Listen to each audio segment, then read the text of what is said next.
नमस्ते भाई। I hope बेहतरीन होंगे और ज़बरदस्त होंगे। वीडियोस के साथ जुड़े होंगे लंबे समय तक। और आज हम जो चैप्टर को करने पहुंचे हैं that his lines and angles. देखो, दो कंडीशंस हैं। या तो आपके एग्जाम पास में है, ठीक है, तभी आप इस वीडियोस को देख रहे हो, या फिर आप अपनी मैथमेटिक्स को और बेहतर करना चाहते हैं, तब आप इस वीडियोस को देख रहे हो, ठीक है। तो स्टार्ट करते हैं। लाइंस एंड एंगल्स बहुत बेहतरीन चैप्टर है। क्लास 7th में भी हमने पढ़ा था और क्लास 9th में भी हम इसे पढ़ रहे हैं, ठीक है भाई। तो स्टार्ट करते हैं। बेसिक सी बातें हैं बिल्कुल भी ठीक है। आपने बचपन से सुना होगा कि कि कि लाइन सेगमेंट क्या होता है, ठीक है। लाइन सेगमेंट क्या होता है? तो लाइन सेगमेंट होता है line with to ending points. हाँ, जैसे मैं आपसे बोलूं कि ये देखो एक लाइन जा रही है, इसका ये वाला एंडिंग पॉइंट ये ए है और ये एंडिंग पॉइंट बी है। तो यहाँ पर जो ए बी है ये एक लाइन सेगमेंट है। इस बात से किसी बच्चे को कोई परेशानी नहीं होनी चाहिए, ये एक लाइन सेगमेंट है, ठीक है भाई।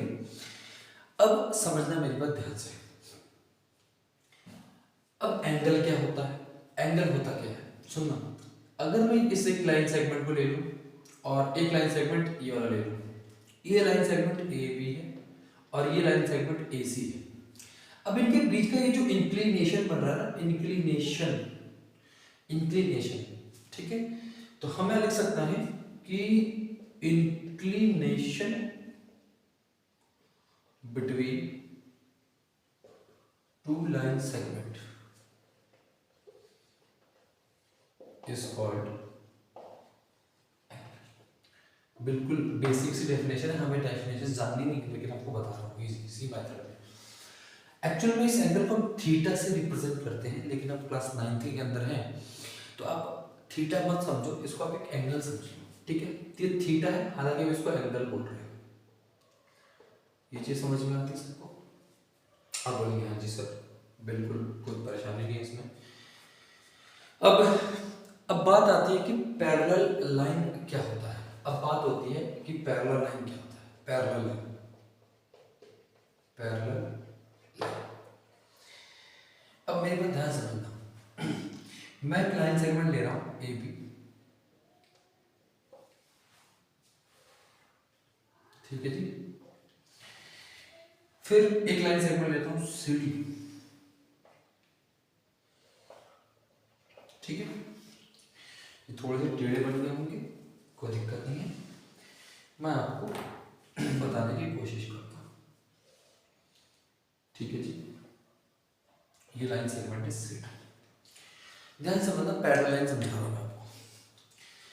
पैरेलल लाइन हम उस लाइन को कहते हैं जहां दो लाइन सेगमेंट या दो लाइंस के बीच की distance through out the line same रहे।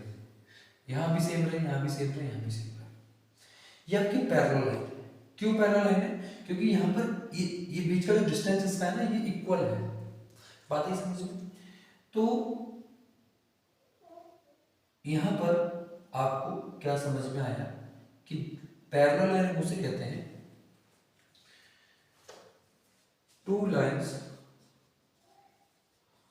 और parallel when distance between them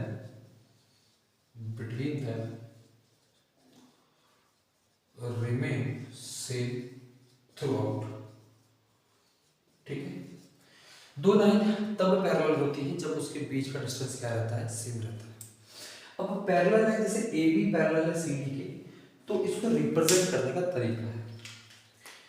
A B parallel है सी डी के, तो ये साइन जो होता है पैरेलल का होता है, तो A B parallel to C D, ठीक है। ये वाला साइन आपका पैरेलल का होता है, तो हम इसको पढ़ेंगे A B parallel to C D, ठीक है। आई होप ये बात समझ गए, ठीक है बच्चे। आपने क्या क्या समझा? आपने लाइन सेगमेंट समझा, आपने एंगल समझा, एंगल, ठीक है, और फिर आपने पैरेलल लाइन को समझा। मुझे लगता नहीं क्लास 9th के बच्चे को ये बताने की जरूरत है कि एक्यूट एंगल क्या होता है, हालांकि आप उसको लिख लीजिएगा एक्यूट एंगल क्या होता है, या आपने कमेंट बॉक्स में लिखना है। राइट एंगल क्या होता है, देन ऑब्ट्यूज एंगल क्या होता है, देन स्ट्रेट एंगल क्या होता है, कमेंट सेक्शन में लिखिएगा जरूर, ठीक है। देन आपका रिफ्लेक्स एंगल क्या होता है, ठीक है। एंड देन आपका कंप्लीट एंगल क्या होता है। ये आपके 6 टाइप के जो एंगल होते हैं, इनके बारे में प्लीज आप टाइम को नोट कर लीजिए और मुझे जरूर बताइएगा कि होते क्या है, पता होना चाहिए ना यार, ठीक है, कोई दिक्कत आती है। चलिए लाइन सेगमेंट की बात करें तो हमने समझ लिया इंक्लिनेशन बिटवीन टू लाइन समझ लिया, पैरेलल लाइन समझ लिया। अब अगली चीज समझिएगा ट्रांसवर्स लाइन, ठीक है। ट्रांसवर्सल लाइन को हम समझेंगे। अब अगर दो लाइनें हैं ए बी सी डी, ये दोनों पैरेलल है, तो अगर इन दोनों लाइन को किसी सिंगल पॉइंट पे तीसरी लाइन इंटरसेक्ट करती है, सुनना, ये वाली लाइन जो जा रही है, इस लाइन को मैं नाम दे देता हूं PQ। अभी जो PQ लाइन है, इसने देखो CD को इंटरसेक्ट किया है इस पॉइंट पे ऊपर, और AB को इंटरसेक्ट किया है इस पॉइंट M पर, ठीक है। तो मैं यहाँ पर, तो ये जो PQ लाइन है ये ट्रांसवर्सल लाइन हो जाएगी, तो मैं यहाँ पे लिख सकता हूँ ट्रांसवर्सल लाइन, ठीक है। Line which intersect parallel lines at any point, ठीक है ना। तो line which intersect parallel line at any point, उसको हम ट्रांसवर्सल लाइन कहते हैं। और यहाँ पर PQ यहाँ पर क्या है, transversal line.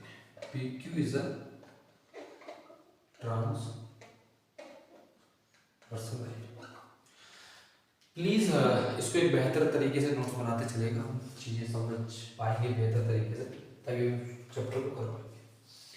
Clear, parallel line को समझ में आए तो फटाफट से नोट करेंगे, देन हम आगे बढ़ते हैं।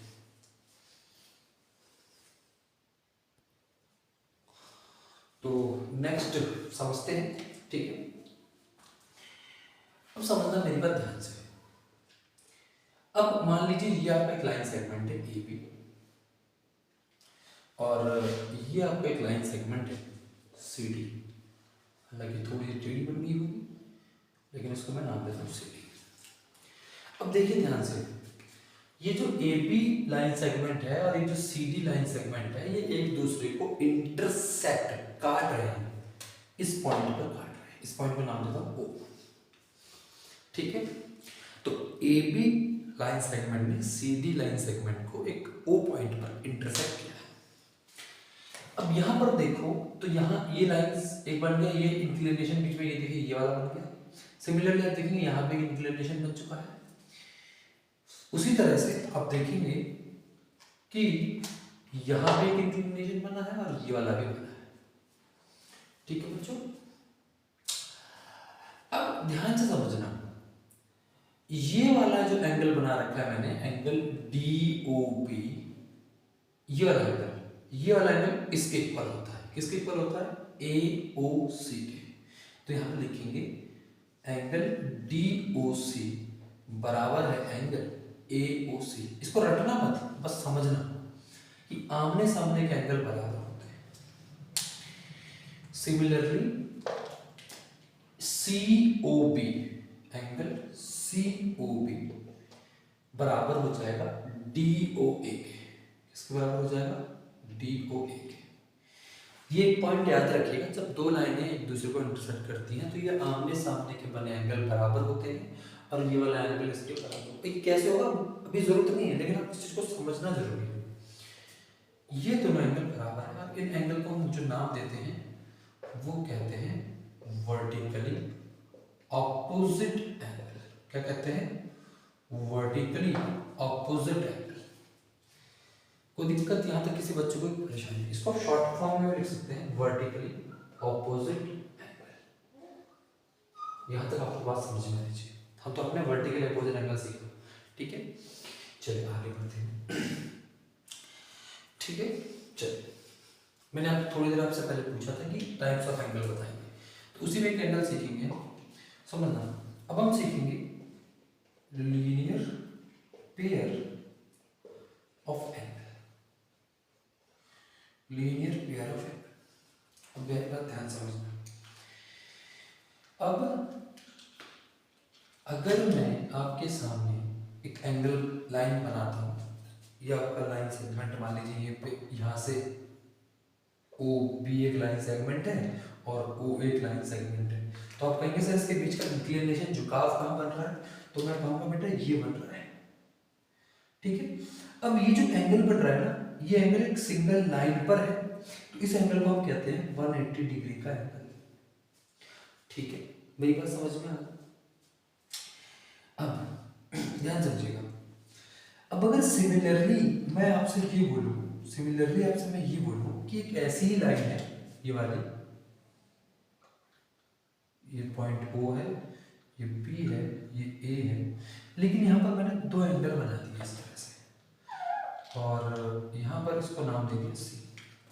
तो आप देखेंगे कि ये एक ही लाइन पर दो एंगल पार्ट में डिवाइड कर दिया। मैं एक एंगल ये वाला बोलूंगा और दूसरा एंगल ये वाला बोलूंगा। मुझे बताओ ये और ये एंगल दोनों, देखो पूरा एंगल है और ये भी पूरा एंगल है, तो दोनों को जोड़ के 180 डिग्री ही आना चाहिए, ठीक है। अब हुआ क्या कि जो पूरा एंगल एंगल AOB है ना, ये एक्चुअल में होना तो 180 डिग्री का चाहिए था। किसका होना चाहिए था? होना तो 180 डिग्री का ही चाहिए था, लेकिन अभी दो पार्ट्स में डिवाइड हो गया। किस किस में? COA में प्लस COB में। यहां पर मैं एंगल बना दूंगा, ठीक है, यहां पर मैं एंगल बना दूंगा, ये एंगल का निशान है। तो यहां देखेंगे आप, जब भी एक लाइन पर दो एंगल बन रहे हो और उन दोनों को जोड़कर 180 आ रहा हो या फिर 180 होता ही होता है, इसको हम कहते हैं लीनियर पेयर ऑफ एंगल। क्या कहते हैं? Linear pair of angle. I hope आप इस चीज को समझ गए होंगे, ठीक है। और लीनियर पेयर ऑफ एंगल कितने डिग्री का होता है? 180 डिग्री का होता है। आई होप इस बात को आप समझ रहे होंगे, ठीक है भाई। आगे बढ़े फटाफट से, कोई दिक्कत यहाँ तक? चलिए, कोई दिक्कत नहीं, हमने लीनियर पेयर ऑफ एंगल भी समझ लिया, हमने वर्टिकल अपोजिट एंगल भी समझ लिया। अब आगे बढ़ते हैं। अभी मैंने आपको ट्रांसवर्सल लाइन के कॉन्सेप्ट सिखाए थे, अब उसी को फिर से अप्लाई करेंगे। चलिए देखिए, आपके सामने ये एक लाइन जा रही है और ये एक लाइन जा रही है बेटा, ये वाली। यहाँ पर AB लाइन CD के पैरेलल, ठीक है। तो मैं यहाँ लिखूंगा कि AB जो लाइन है मेरे बच्चों, ये CD के पैरेलल है। किसी बच्चों को परेशानी नहीं होनी चाहिए, ठीक है। अब आप देखेंगे कोई एक लाइन, तीसरी लाइन जो इन दोनों को इंटरसेक्ट करेगी कुछ इस तरह से, इस लाइन को मैं LM नाम देता हूँ। तो यहाँ पर मैं लिख दूंगा LM इज अ ट्रांसवर्सल, ठीक है ना। LM जो है वो ट्रांसवर्सल है। अब आप देखो ध्यान से, L ने CD को पॉइंट O पर और AB को पॉइंट M पर इंटरसेक्ट किया। M रहने दीजिए क्योंकि M वहाँ पर ऑलरेडी है, तो इसको मैं नाम देता हूँ पॉइंट M, इंटरसेक्ट कर। अब यहाँ पे कुछ एंगल्स बनाए जा रहे हैं, जैसे ये वाला एंगल दिखाई दे रहा होगा आपको। अच्छा, ये वाला एंगल और ये वाला एंगल दोनों कितने डिग्री के होंगे? तो आप बोलेंगे सर ध्यान से देखिए, ये तो हमने अभी पढ़ा है, वर्टिकली अपोजिट एंगल यहाँ दिखाई दे रहा है, ठीक है। सिमिलरली यहाँ भी एक एंगल दिखाई दे रहा है और यहाँ भी एक एंगल दिखाई दे रहा है, तो ये कैसे होंगे? ये भी आपस में बराबर होंगे, कोई दिक्कत कोई परेशानी नहीं होनी चाहिए।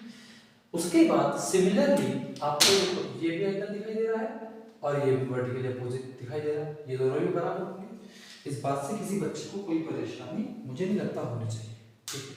हम बेसिक सीख रहे हैं और बेसिक ही सीखेंगे। उसी तरह से आप देखो तो ये वाला जो एंगल है, ये वाला जो एंगल है, ये इस एंगल के बराबर हो रहा है, ठीक है ना। अब ध्यान से समझिएगा, कुछ कॉन्सेप्ट्स हैं जो ऐसे दिमाग में सेव कर लो इसी तरह से। अच्छा, मैं एंगल्स को नाम दे देता हूँ, ठीक है। मैं इस एंगल को नाम दे रहा हूँ ए, इसको दे रहा हूँ बी, इसको दे रहा हूँ सी, इसको दे रहा हूँ डी, इसको दे रहा हूँ ई, इसको दे रहा हूँ एफ, इसको जी, इसको एच। ठीक है बेटा, आप ऐसे भी लिख सकते हैं एम एन बी, इस तरह भी लिख सकते हैं, या एंगल 1 2 3 करके भी नाम दे सकते हैं, इसमें कोई बड़ी बात नहीं है। ठीक है, अब कुछ चीज मैं बताने जा रहा हूँ, सुनो। इस लाइन के ऊपर वाला एंगल ए और इस लाइन के ऊपर वाला एंगल ई, ए बराबर होगा ई के। प्लीज इस चीज को याद रखिएगा, क्या याद रखना है, एंगल ए बराबर होगा ई के। तो यहाँ लिख दूंगा एंगल ए बराबर एंगल ई। ठीक है, सिमिलरली ये वाला एंगल बी बराबर होगा एंगल एच के, एंगल बी बराबर होगा एंगल एच के। उस तरह उसके बाद एंगल सी बराबर होगा एंगल एफ के, एंगल सी बराबर होगा एंगल एफ के, और एंगल डी बराबर होगा एंगल जी के, एंगल डी बराबर होगा एंगल जी के। मेरे बच्चों ये सारी चीजें आपको याद रखनी। और मैंने देखो यहाँ पर देखो, अगर इसको भी रेड से बनाया है तो ये भी रेड से बना रखा है मैंने। ठीक है, उसके बाद ये अगर रेड से है तो ये भी रेड से है, और ये आपसे बना। ठीक है, सिमिलरली अगर ये आपको मैंने देखो नीले से बनाया तो ये भी नीले से बना दिया, ये दोनों बराबर है, और ये भी अगर बराबर है तो ये बात आई समझ में। अब देखिए ध्यान से इस चीज को मेमोराइज करिए। इन एंगल को नाम क्या कहते हैं? जब इस लाइन के ऊपर और इस लाइन के ऊपर वाला एंगल बराबर है, और ये दोनों बराबर होंगे, ये दोनों बराबर होंगे, ये दोनों बराबर होंगे, ये बराबर होते हैं, इनको कहते हैं बच्चों करस्पॉन्डिंग एंगल्स। अच्छा, हमारे लिए ये जरूरी है कैसे, लेकिन होता ये याद रखो पहले जो मार्क्स जहां से मिले। ठीक है, अब थोड़ी सी बुद्धि और लगाना। अच्छा एक बात बताओ, अगर ये वाला एंगल इसके बराबर है, ठीक है, ये ए ई के बराबर है, और अभी आपने देखा कि ए ही बराबर है किसके, डी के, क्योंकि ये वर्टिकली अपोजिट होता है, तो ऐसा नहीं बोल सकते कि डी ई के बराबर है, डी ई के बराबर। फिर से समझना ध्यान से, मुझे पता है तुम आराम से समझोगे। ये इसके बराबर होता है, हमें अभी पता लगा, ये इसके बराबर होता है, ये भी हमको अभी पता लगा। लेकिन मुझे बताओ, जब ए ई के बराबर है तो ए डी के भी तो बराबर है, तो डी किसके बराबर हो जाएगा, ई के। एग्जांपल लेते हैं। अच्छा, ए अगर 30 डिग्री है तो ये भी 30 डिग्री हो जाएगा, क्योंकि आपने सामने के एंगल बराबर होते हैं, हमने अभी पढ़ा। अच्छा, ए अगर 30 डिग्री है तो ई भी 30 डिग्री होगा, तो मुझे बताओ ये भी 30 बन रहा है, ये भी 30 बन रहा है, तो आपस में एक दूसरे के क्या होंगे, बराबर होंगे। तो मैंने यहाँ पे लिखा है एंगल डी बराबर ई के। कोई दिक्कत नहीं आ रही है, आराम से समझो। अच्छा, अभी हमने क्या पढ़ा, अभी हमने पढ़ा C बराबर है F के, तो बुद्धि लगाओ जरा, B बराबर भी तो F के हो जाएगा, यहाँ पे लिख देता हूँ B बराबर एंगल F। इन एंगल को क्या नाम देते हैं, प्लीज याद रखिएगा इस केस में। तो इनको हम कहते हैं ऑल्टरनेटिव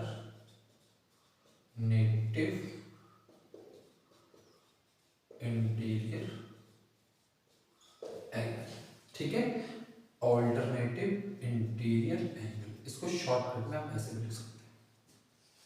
मुझे नहीं लगता कोई दिक्कत आ रही होगी इस डायग्राम में, आपको कोई प्रॉब्लम नहीं है मुझे, ध्यान से देखिए एक बार।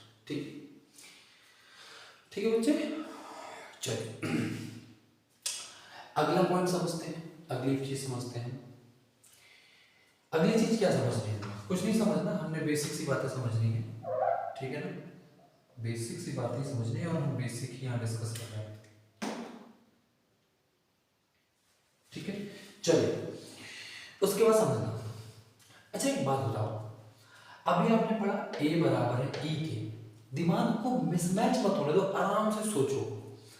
A बराबर है E के और E बराबर है G के, तो A बराबर किसके हो जाएगा, G के। फिर से एग्जांपल देता हूं, अगर ये 30 डिग्री होगा तो ये भी 30 डिग्री है। अच्छा, अगर ये 30 है तो ये भी 30 हो जाएगा, क्योंकि आपने सामने एक बराबर होते हैं, हमने पढ़ा भी। तो ये डायरेक्ट हम बोल सकते हैं कि ये वाला एंगल G के बराबर है। तो यहां पर मैं लिख दूंगा angle A is equal to angle G। Similarly C बराबर हो जाएगा H के, किसके बराबर हो जाएगा, C बराबर हो जाएगा H के। क्या कहेंगे इसको, इसको हम कहेंगे, इसको हम कहेंगे, इसको हम कहेंगे दोस्तों alternative native exterior. I hope इस बात को आप समझे, ठीक है। ये हमने पढ़ लिया और आप समझ भी गए। अब आखिरी चीज समझिएगा ध्यान से, ये वाला एंगल बी और ये वाला एंगल एन, सॉरी बी और ई, ठीक है। बी और ई, यहां पर मैंने क्या बोला, एंगल बी और एंगल ई, और एंगल डी और एंगल एफ। सुनना ध्यान से, एंगल बी बराबर ई और एंगल डी बराबर एफ। ये एंगल इंटीरियर एंगल है लेकिन ट्रांसवर्सल की एक ही साइड पे, ये वाला भी ट्रांसवर्सल के एक ही साइड पर है, ठीक है। अब एक्चुअल में कॉन्सेप्ट ये है कि एंगल बी बराबर एंगल ई जो होगा, इन दोनों का जो सम होगा वो 180 डिग्री होता है। इन दोनों का सम 180 डिग्री होता है, ठीक है। समझ में आ गया। इसको लिखते क्या है, इसको हम लिखते हैं क्या लिखते हैं, ऑल्टरनेटिव इंटीरियर। यहां पर ऑल्टरनेटिव नहीं, हम इसको लिखते हैं interior angles on same side of transversal. ये चीज याद रखिए। आई होप इस बात को आप समझ, ये बेसिक कॉन्सेप्ट है लाइन एंगल का। प्लीज एक बार इस वीडियो को धीमे धीमे से एक बार और देख लो। मैं वादा करता हूं कि आपसे सारे के सारे क्वेश्चन इतनी जल्दी होंगे क्योंकि आपने चीजें बेसिक से धीमे धीमे पढ़ी, ठीक है बच्चे। आई होप ये नोट कर लिया आपने, ठीक है। अच्छा, कुछ कॉन्सेप्ट्स और हैं, मैं इसी में लिखवा देता हूं, मुझे ज्यादा कहीं जाने की जरूरत नहीं है, ठीक है। मैं इस चीज को रफ करके आपको यहाँ ये चीजें दिखा देता हूँ। हालांकि मुझे लगता नहीं है कि ज़्यादा बताने की जरूरत रहेगी, लेकिन इसको जब सोल्यूशन करेंगे तभी आप सीख लीजिएगा धीरे धीरे करके, ठीक है। तो चलिए आगे बढ़ते हैं और अब हम नेक्स्ट वीडियोस के अंदर एक्सरसाइज को देखेंगे जहाँ एक एक करके हम क्वेश्चन को सॉल्व करेंगे, ठीक है बेटा। तो वीडियो अच्छी लगे, बेहतर लगे, धीमी लगे तो जरूर दोस्तों में शेयर करना, क्योंकि उनके कॉन्सेप्ट अच्छे होंगे, ठीक है। Thank you so much.